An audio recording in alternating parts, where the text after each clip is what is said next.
Bonjour et bienvenue dans notre émission Business Africa, le rendez-vous incontournable sur le business en Afrique. Je suis Afolake Oyinloye. À la une cette semaine, nous passerons en revue le franc CFA.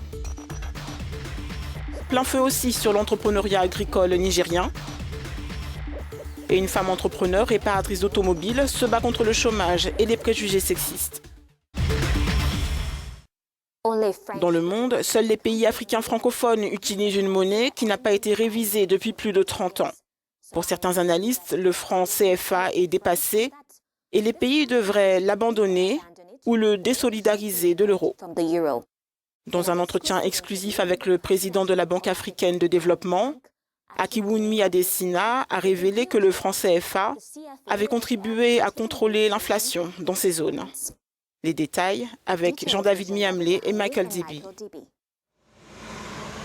Le débat sur le franc CFA ne faiblit pas. De plus en plus d'experts financiers du continent s'expriment au sujet de cette monnaie commune à 14 pays d'Afrique centrale et de l'Ouest. Pour le président de la Banque africaine de développement, le Nigérian Akiwumi Adesina, cette monnaie a le mérite de contenir l'inflation. Si l'on regarde la situation actuelle dans les pays de la zone CFA, l'inflation dans la région est très faible en raison du taux de change indexé sur l'euro. C'est une bonne chose pour ces pays.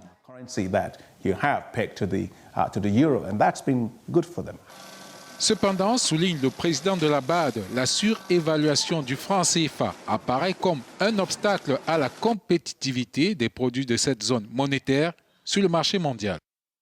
Il se peut que vous n'ayez pas les moyens dont vous avez besoin pour ajuster la politique monétaire et être en mesure d'influencer le taux de change afin qu'il soit plus compétitif lorsque vous exportez sur un marché mondial très dynamique et compétitif.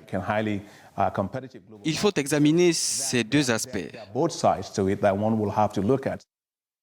Des personnalités comme Carlos Lopez sont favorables à la révision des mécanismes de cette monnaie qui qualifie par ailleurs d'inadaptée. La BAD y réfléchit. Il y a d'autres défis en termes de restrictions commerciales et aussi de mobilité de la main-d'œuvre. Vous ne pouvez donc pas toujours engranger tout ce que vous voulez. En tant que Banque africaine de développement, nous sommes très favorables à une convergence économique de ces pays. Il y a des discussions en cours. On verra ce que cela donnera.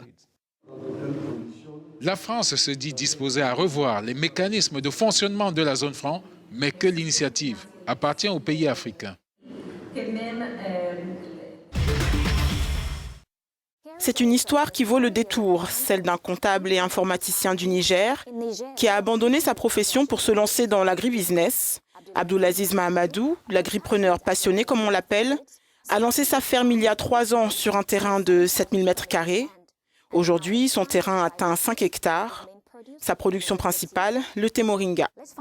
Rodrigue Loué et Céline Dan Tobong nous en disent plus. Nous sommes à environ 70 km au sud-est de Niamey, la capitale du Niger, sur le Goroubi, un bras du fleuve Niger. C'est ici que nous reçoit cet homme, comptable informaticien de formation, qui a tout laissé tomber pour se reconvertir en fermier. J'ai décidé de vivre de ma passion. Je suis convaincu que le secteur est un secteur porteur au Niger parce que nous avons des terres, déjà la disponibilité des terres. Et j'ai décidé d'implémenter un modèle économique qui, pour moi, je suis convaincu, est à terme rentable. Voilà pourquoi je me suis lancé. Ce modèle économique se caractérise par une ferme située sur plusieurs sites où se pratique l'élevage, le maraîchage et surtout la production des feuilles de moringa. L'entrepreneur agricole, anciennement cadre dans une société de téléphonie mobile, nous parle un peu de ses débuts.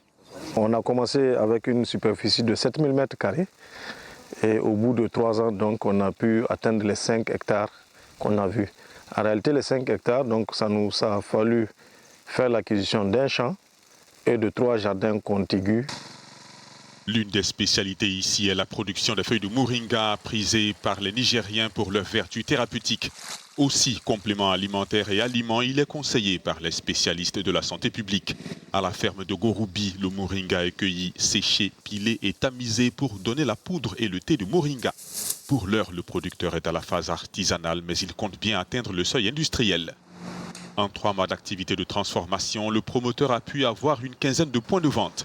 Des pharmacies, mais aussi des supérettes sont fournies en moringa. Selon les autorités nigériennes, la culture du moringa à l'échelle nationale a réalisé un apport d'un peu plus d'1,230 milliard d'euros au PIB du pays en 2014. À suivre, l'histoire d'une Sud-Africaine qui s'est aventurée dans un milieu essentiellement masculin.